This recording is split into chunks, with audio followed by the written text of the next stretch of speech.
So this is the question. The question is, would you rather choose any mixed martial arts sports over lifting, or would you stay with lifting? I think it's tough. I think I prefer martial arts because I feel like because what lifting does, like obviously like there's like the physical aspect that lifting makes you look stronger and look better and all that stuff, but at the end of the day, like lifting, like mentally, the effects are very different. Like for some people it's a way to um like how do you say like um expose their emotions or whatnot. Whereas for other people, they just like do it out of like an ego thing. Whereas I think like Mm. martial arts, 95% of the time, you just gain a lot of discipline from it, and you gain applicable strength. You know, Mm. you're able to protect the people you care about. And it's not like, I mean, if you're fighting and you're doing that much cardio, and you can choose to eat well as well, you're still gonna be like pretty jacked. You know, maybe not like a lifter level jacked or whatever, but you're still gonna look pretty good, and you're gonna be able to take care of yourself. So I think I'd say just like martial arts, and I think they just give you a better mental base as well. What do you mean mental base? Because I feel like if you go to a, depends which one, but if you go to a good martial arts school, almost all martial arts, the first thing that they'll teach you, whether it's boxing or Muay Thai or even like Taekwondo or something like that, like one of the jujitsu, the first things that they will teach you is like you're going to be learning things that if you do the right way, you could really harm someone. So the first thing that you have to learn is you have to learn to control yourself, Mm. and you have to be a kind soul, because kind does not mean defenseless. It just means you can defend yourself, but you choose not to because you know you can harm the person. And I Yeah. feel like lifting doesn't do that, because a lot of times you don't go with a teacher, you're just going to lift weights, and I feel like that's why there's so many bodybuilders with like huge egos, you know. Yeah. And that's not true for It's everybody. definitely an ego sport, I can tell you, Yeah. because I'm in it, and I actually don't. Look, man, I don't think going to gym is a sport, to be quite frank with you. I mean, it's more like it's a cage of pain and suffering, and that's it. It's like, I wake up and I'm like, man, this sucks, but I must do it. It's Yeah. like it's discipline. I think that's a Yep. correlation Yeah. Yeah. between the two. It's like, well, at least for me, because I do both of them. I do, Yeah. I Me do Muay too. Thai, Yeah. and I do, I go to the gym, but it's like there, it's it helps you. I don't think the gym is more than a physical exercise. I think it's a psychological exercise because Because you want to look good. you're testing yourself. It's like, you know, you know, it doesn't matter how I feel today. If I feel, sad, angry or whatever, it's like I'm gonna stand up today. I'm gonna go, train because this is what I must Definitely. do. I think that's something that you have to do if you want to build discipline, and that's another thing that I admire a lot about, these, MMA fighters is, their whole purpose revolves around, you know, the fights. It's like, we're not gonna get into the thing about, I want to feel something, man. That's why I fight, But it's like, for example, if you see Khabib is like this man is like he is insane. Like he has this academy of just soldiers, and where is he from? I don't remember where. Dagestan. Yeah. Dagestan. Yeah.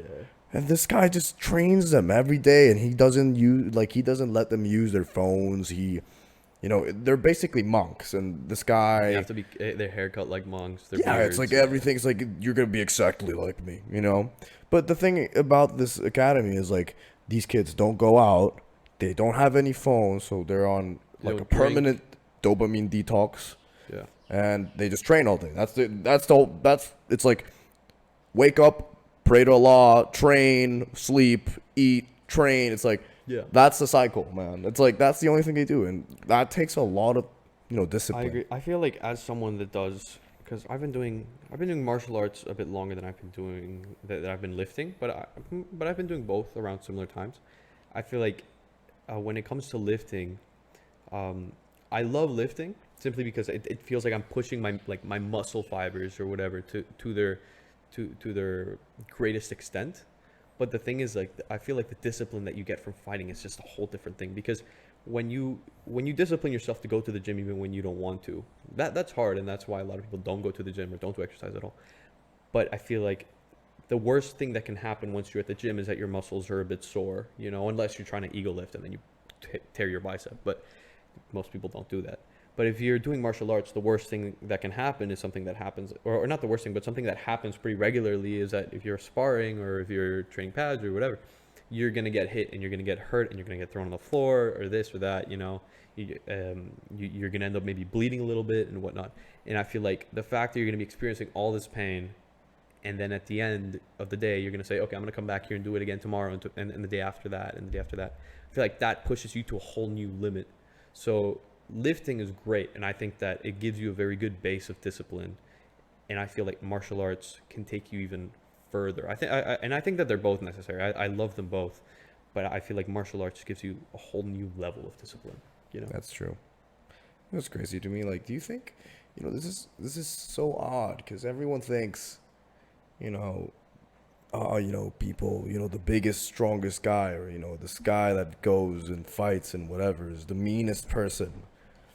And I actually find that it's quite the opposite. I think people that train all the time are actually the friendliest people because, I think the metaphor is they have, they have a covered sword. You know what I'm saying? Yeah. It's like, Yeah. it's, there's no virtue in saying you're a pacifist if you're not capable of violence. You know what I'm saying? Yeah. Yeah. It's yeah, like, for sure. and that's something that I hate people promote is like, oh, fighting is not good, peace and love and whatever. But it's like, there's no virtue in your peace because you can't defend what you love. Like Yeah. there's no aggression. You're just a weekend. There's no passion. There's no aggression. It's like, no, but really, it's like there's no virtue in the words you're saying because Yeah. you don't have the capacity to act upon the things that might hurt the things you care about. There's this one quote that's like, that pretty much says what you said earlier. That's only a warrior can choose pacifism, and everybody else is relegated to it. So it's like if you don't know how to fight, you're not virtuous for not fighting, right? It's like pretty much what you are is somebody that just cannot fight. But if you're somebody that can fight and you choose not to, then that means that you have the discipline to control yourself. Other people don't know if they can control themselves because they simply can't fight. It's like if you go to bars or clubs or anything like that, where people are going to be drunk and looking for adventure or whatever, or simply looking for commotion, you're going to find that the people that pick fights are the people that don't know how to fight. Like these people that say, oh, I'm a street And have fighter. no discipline and Yeah. are only looking, they live off substance, Yep. yeah. No, yeah, I mean, essentially that's true. Yeah, I mean, everybody that learns a martial art, they have to know how to control themselves. If not, they're not doing a very good job of teaching you martial arts. I mean, there's this one academy of Muay Thai here in Lima that used to teach people, or still does, but they used to teach Muay Thai to people and not be good at giving them discipline. And pretty much what the students would do is say, oh, wow, now I know how to fight. And they would pick fights on the street, and they would just like fight old people on the street just to like try to prove that they were stronger. And that gave Muay Thai a really bad name for a few years, because these people, this specific academy wasn't doing what martial arts is usually meant to do, which is teach people that you are stronger than everybody else because you know how to do this. So therefore you have to control yourself. And I feel like most martial artists do that. There's so much self-control in these sports, in these contact sports, and that's part of the reason why I love them. You know what I'm saying? Because pros, and we're not going to talk about UFC because UFC is more like a show. It's like they specifically get people who they know they're gonna make them money. They're just pop up. Good example was Conor. Conor McGregor. That guy's a puppet. Yeah. When he pulled up with another guy whose whole purpose and whole persona revolves around being self-disciplined, like Khabib, and he fought with Khabib. Khabib is like, in the press conference at first, McGregor was talking smack about him, was like, yeah, whatever, something, I don't really remember. Talks about his father, his religion. He's known for having a big mouth. And then you have Khabib, who's this humble guy who's super disciplined, and his whole life revolves around his religion and just training and, being this menace, right? Yeah. And he loves it, And so he doesn't answer. He's like, he just sits there, still, and he's a very humble guy. And then when the fight comes, it's like, you know, I remember this because I saw it. You can actually pull it up on your phone if you want to. It's like Khabib was like, "We can talk now. We can talk now." Yeah. While he just this was disfiguring this man's face, and Yeah. McGregor was like, "It's only business," and he was like talking under his breath. It's only business. It's only business. Like that's the UFC. Yeah. But like, if we're talking about like, but that's a great example of what I'm saying is like you have this show, so people think, oh, these people are violent individuals, and that's why most of the time people have this preconception of what MMA is. It's like, oh, you have all these violent monkeys, like Yeah. Yeah. subhumans, just beating themselves up. But in reality, that's not the case. You have like the pros are really, very, they're pacifists. Like, Yeah, I mean, if you look at, for example, like ONE FC, which is another big league, I think it's probably like top three of the biggest league. It's a competitor to UFC. All of the fighters there, for example, Demetrius Johnson, Mighty Mouse, who was one of the best fighters ever, and he used to fight in the UFC, and they cut him from the UFC because he didn't sell enough tickets because he wasn't like Conor. He didn't speak badly about his opponents. Well, DJ Demetrius Johnson has stated that in ONE FC, everybody really cares about each other because ONE FC cares more about the fighting aspect than about the show, and because of that, everybody cares for each other. They all treat them. All the fighters treat each other well. Opponents, whether you're an opponent or not, everybody there simply wants everybody everything to is have. respect. Everyone wants to have a good time, Yeah. and they realize that it's a sport. And at the end of the day, I am not going to say anything bad about your family because your family is not involved in the sport. Yeah, You know? exactly. That's the thing. And then you have this opposite, which is like, unfortunately, the reason why the UFC is so popular is because it sells. Yeah. People like that. So it's like, well, what are you talking about? You have all these degenerates who are talking smack on TV, and I mean, who is to blame these people who think that these MMA fighters are some crazy. Yeah. You know what? Um, You know what angers me? what? When I see, especially people that don't like to watch fighting, when they'll see clips of MMA or something like that, and the first thing that they'll say is, "This is barbaric and takes no skill," and Yeah. it kind of angers me because it's Yeah, like, sure, bud. yeah, it's like It's like good luck. It's you like know, half you of want to these- get in the ring with one of those people? exactly. It's like, and it's like they'll say, "Oh, this takes no skill." It's just like they're swinging punches wildly or whatever. Well, the thing is, everything that you're seeing, like every single reaction from the other person, action and reaction, like every second has been trained for the past like 10 years of that person's life or more. It's like, even if it's like chess. If you don't know how to play chess and you see somebody moving those things, you're gonna say, "Oh, that takes no skill. It's just like it's just moving chess pieces around."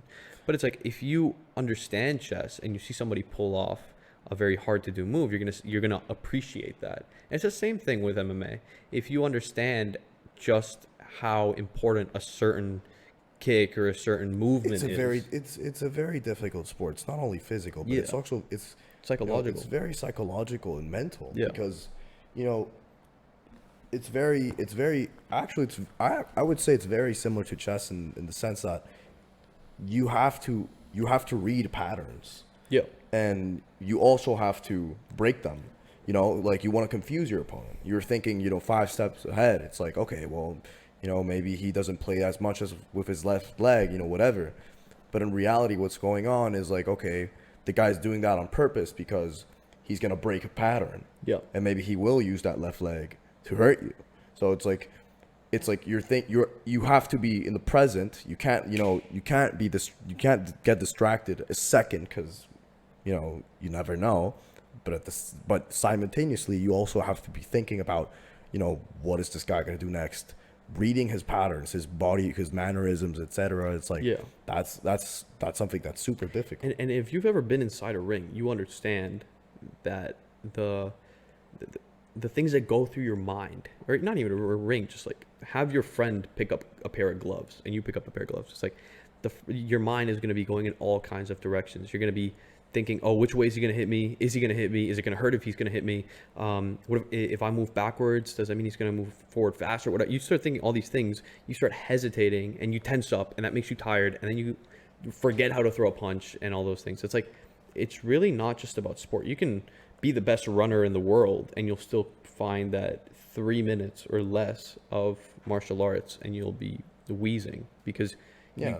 you simply, Because you don't know the breathing patterns, and also I would also say it's like, okay, well, we were just talking about this, before we were recording this podcast, we were actually, Matthias here is, he's training for a fight he has on Saturday, and we were just talking about the importance of, we were sparring, we were talking about the importance of, you know, of breathing and how that could actually be an advantage as well as a double-edged sword because typically you don't, and this the psychological aspect is, you don't want your opponent to know you're tired. yeah, You don't want them to know you're tired, because as soon as they know, okay, well, this guy, and talking about patterns, is like, okay, this guy is breathing different, he's breathing heavier, etc. It's like, okay, okay, maybe I can take my shot here, and like, they you want them become, to think you're a machine. yeah, they want you, and that's the thing. That's the thing. So that's something I really like. That's something that people don't see. That's the other side Yeah, of these sports. and like, and every time you see somebody get punched in martial arts, right? Even if they have show no reaction or whatever, like that hurt. It's like if you get kicked, if you get punched, that hurts a lot. It's just these people know how to control themselves, how to measure that pain. So you Right. won't see it in their face, but they're in pain. Yeah, and they're yeah. Yeah, they're crying inside. It's bad. they're crying inside. It's really bad, man. They're And weeping so like, for their families. going back to what you said about this Muay Thai Academy and these people. Yeah, So like, that's bad, man. Like, that is terrible stuff, because you it's like Cobra Kai, man. yeah, It's literally Cobra Kai.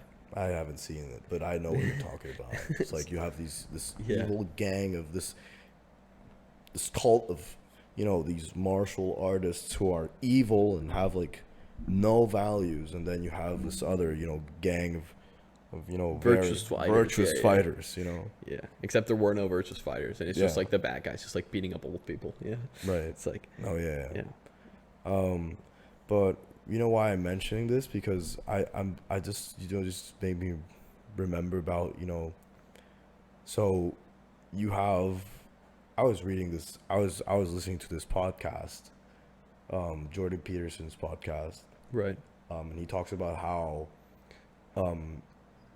in the top of the dominance hierarchy, so it's basically this concept that throughout human history, you've always had a dominance hierarchy. Like, you can just smell, Yeah. like when you can just smell that some people just walk into a room, it's like you can just feel their aura. It's like, okay, that guy's important, yeah, or that guy, that guy has a lot of friends. It's like you just feel it, you just Yeah. something you just that guy feel. has authority. Yeah, That guy has authority. Like, that guy knows what he's talking about. He's very extravagant, whatever. It's like, okay, so that's the concept, right? And then you have, the opposite side of the spectrum, which is like, okay, so you have these people who, are hunched over. They're they're very neurotic, so they're always defensive. They're always on the lookout to see like who's gonna fend me next. Is like, okay, Yeah. well then you have that's highly, people with high neuroticism, tendency towards negative thoughts. So they're always defensive. They're always tensed up. That's the lower spectrum of the dominance hierarchy. And you Yep. can also see that. You can smell that. You can literally like observe it, and you can just like feel it, right? So if we talk about overconfident people, and more specifically, we're talking about overconfident men. What this guy was saying, and I think this is super interesting, is like, it's very difficult to differentiate psychopaths from like overly confident like men who have the capacity for aggression but have that virtue, because like they can control, they can put it under their control. So what ends up happening is, especially when we're talking about like relationships, right, that being romantically or with friends, people confuse both of these, right? So it's like, for example, with women, they confuse men, right, who are highly narcissistic, which can be confused for overconfidence, right? Right. And they can start dating this person thinking they're this super confident guy and whatever, but the reality is this guy is extremely narcissistic, Right. and he's a psychopath essentially, and they don't know. So it's a difficult task for women to actually find out the difference. And then you have the same thing goes if you were trying to find friends, if you were trying to find, strong people to hang out with, it's like you don't really know, you know, if Right. you're hanging out with overconfident people or not. And I see that a lot in martial arts as well, because it's like, okay, so you have both sides of the spectrum, it's very difficult, you know, to differentiate both, and I think that's super interesting because another thing, because I know I'm going on this, tangent. It looks like a tangent, but No it worries. really isn't. Like, so, okay, so now what happens? So why aren't these psychopaths, if we have like so many of these people running around in society, like why are we not seeing them more often? It's like, okay, well, that's a simple answer. It's because, you know, you have hyper aggressive men who have that under their control. So it's basically the same dynamic you see if we're talking about, this concept in biology, remember? Which I never took biology. Um, I, I'm dumb when what it comes was to it? that. Something with osis at the end. Symbiosis. Wait. Oh, okay. Wait. Which one? No. Wait. What were you describing? Basically Describe it again. balance. Balance. Oh. So Yeah. it's Symbiosis. no. Wait, No, we're 'cause- getting Homeostasis. homeostasis. My bad. Thank you, I Stefan. am a dumb in biology. Yeah, me too. Yeah, I don't think if any teachers are listening to this, they'll be totally disappointed of. Yeah, that's all right. They can be disappointed. I never took their class. It's all good. Don't mind. So you have, right? What was it? Homeostasis. You have homeostasis, and there's this homeostasis between, this, this group of psychopaths Yeah. are balanced out by this group of hyper aggressive men. Because if we're talking about, okay, let's talk about conflict, okay? So, in my eyes, there's 3 stages of conflict. It's like, okay, first we're talking it out. We're trying to be civil. Okay, that's the first stage. But then things get a little bit, Escalated. they escalate. So what happens? It's like, okay, well, now we're insulting each other. So verbal aggression, Right. right? But then there's this third stage for men, which is physical aggression. Now we get physical, Yeah. right? But men know that this exists. This third stage exists. That's why the majority of men are pacifists. It's because they rather not engage in conflict because they know that there is a potential for that third stage where it's like, okay, I'm going to have to, get physical with this guy, right? Right. So this is the same thing with, the psychopaths and the hyper-aggressive men. It's like, okay, so you have these two groups that collide, and it's basically the sharks. It's like the sharks and the fish, right? It's like the sharks balance out, the overpopulation of fish. It's the same concept. Like these narcissistic people know that these very hyper aggressive individuals exist, and that there is virtue in that, and they are aware that is a thing. Right. Again, this is all linked back to this podcast I was listening to, which is super interesting. Like I recommend it. The Jordan Peterson. Jordan podcast. Peterson has very interesting stuff. So yeah, this relates back to what I was saying about like this Muay Thai Academy. It's like you have Yeah. these group of very narcissistic individuals who like, go about, punching people and have loose ends. And then you have the other side of the spectrum, which is like these very disciplined individuals in this other academy, like Khabib, who trains these soldiers who have, who have, a sword under, undercover, right? Yeah, It's yeah. like, and they have the potential to use that sword as well. So I think, that's something that can be, that can manifest. Yeah. No, I feel what you mean. I think, and I think that's why it's so important as well to have.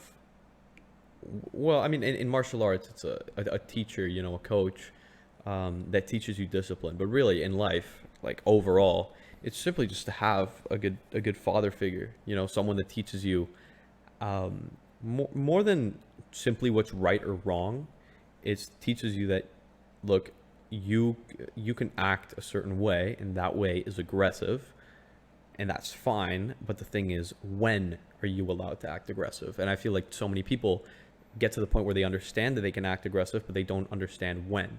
And that is when you get these narcissistic people, or when you get these people that simply think, Like these people at clubs or bars, like the one you and I encountered a while back, which is like these guys Right. just It's like they're always they, looking. they were looking for a There's fight. no like so yeah. That's and obviously there must be I mean that's one of the characteristics within someone who has that personality is you are a highly impulsive person. Yeah. And being impulsive is not something you are just born with. It's something that you know develops over time. It's kind of like a snowball effect because it's like, okay, well, I've had like there has been no one in the past who's put stops or limits in my path. So what ends up happening is like you think, okay, well, this behavior is socially acceptable, Yeah. and you just continue and continue and continue until the bigger fish, or in this case, the guy who has that sword undercover comes and beats the beep out of you. Yeah, It's exactly. like, um, I mean, that tends to happen a lot, and Yeah. that's how there is osis, Homeostasis. homeostasis. Yeah, There you that go. thing. Past biology. That's so embarrassing. No, but no, but I do think I really do think it all just goes back to having just that paternal or father figure, because I think that's the most important thing that men can have, regardless of whether you're doing martial arts or not. Just to know how to use, first of all, to know to be strong, and then how to use that strength. I think that's the most Mm. important thing a man can learn. Mm. Mm. Okay. Um, you want to expand on that? I just think, um, I think you look at a lot of people that have grown up separated from a father figure or whatnot, and they'll usually do one of two things. They will try to find a father figure, and this goes for mother figures too, but in a different way. But I think that people that grow up without a father figure, what will end up happening is they will try to find one, which is why there's a lot of, for example, like Mike Tyson found um, Cuss, right, his coach. You find coaches or you find teachers or somebody that you latch onto, who ends up really becoming that father figure in your life. Yeah. Either that, and you're taught how to be a man, or you're not. And I feel like a lot of those times where you're not, you end up being more impulsive. You end up being less disciplined, more aggressive, because you really don't know how to control yourself. Yeah, and most of the people, and this is something super interesting as well that I want to mention is like, okay, well, what do you think is this?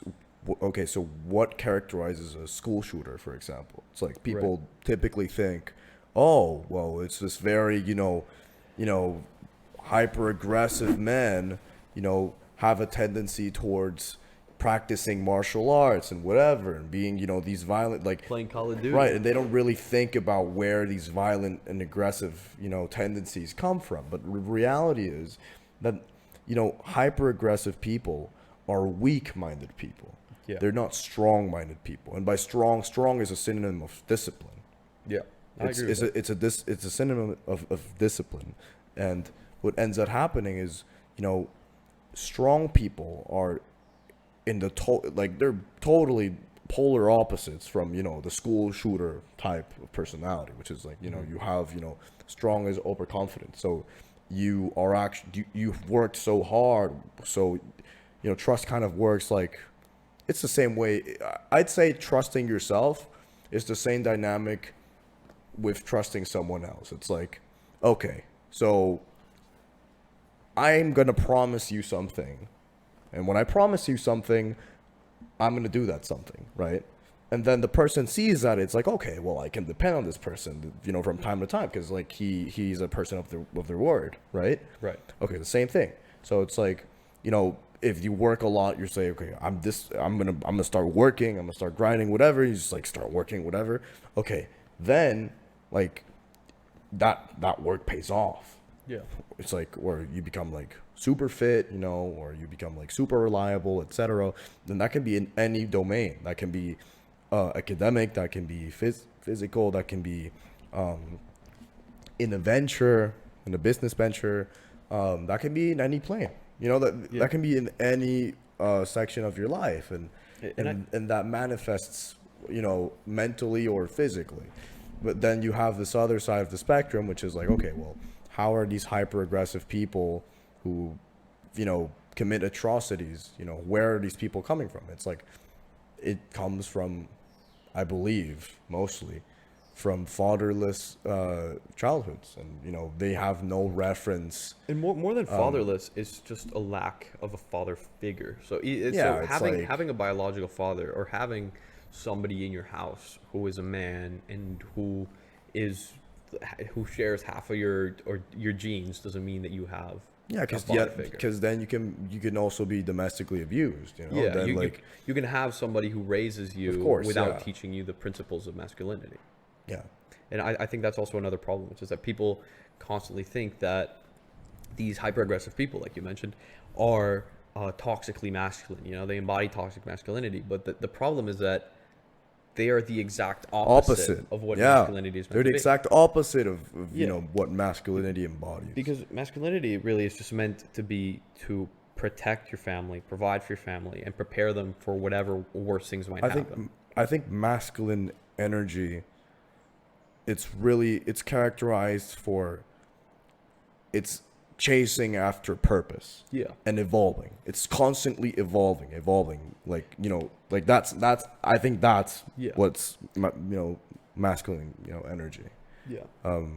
So, you know, wait, I think Stefan wants to say something. What? No? Okay. No, I think that when it comes to masculinity, it's like a lot of people will talk about these hyper aggressive people, whether they are domestic abusers, whether they be shooters or things like that, and say, oh, look, look at how masculine they are aggressive. But it's to that, it goes back to our previous conversation, which is masculinity is all about learning how to control that aggression. It's about utilizing it not to harm people you care about, or even random people or But to anybody else, protect. but to protect. So it's no, the person that is harming his family is not masculine, because Like, somebody who's yeah, masculine exactly. would do everything in their power to stop the slightest bit of harm from reaching their family. And it's also because there's no sense of belonging. Yeah. So like that's what happens with these people. And it's Yeah. very sad. Like especially nowadays. Like nowadays, like I think the concept of family has been, Eroded. eroded. Definitely. Yeah. And that, has great consequences, you know what I'm saying? I definitely agree. I think that without people yeah. having a family dynamic, I think that really erodes their not just their sense of morality, but also really just in every level. They're not just what's right or wrong, but they simply can't get a good head start in life. They don't have, whether it's good financial advice or for whatever reason, they just simply don't have any They type have of no discipline. point of reference, even Yeah. not even a bad one, and perhaps a bad one is good because it's like the perfect example of what you shouldn't be doing, right? Yeah. And that could serve you in the long run, but some people don't even have that, and that's an issue, Yeah. That's a real issue. No, I definitely agree with that. Well, it's been a pleasure talking to you, man. Thank you for having me on. It's been Yeah. a very interesting conversation.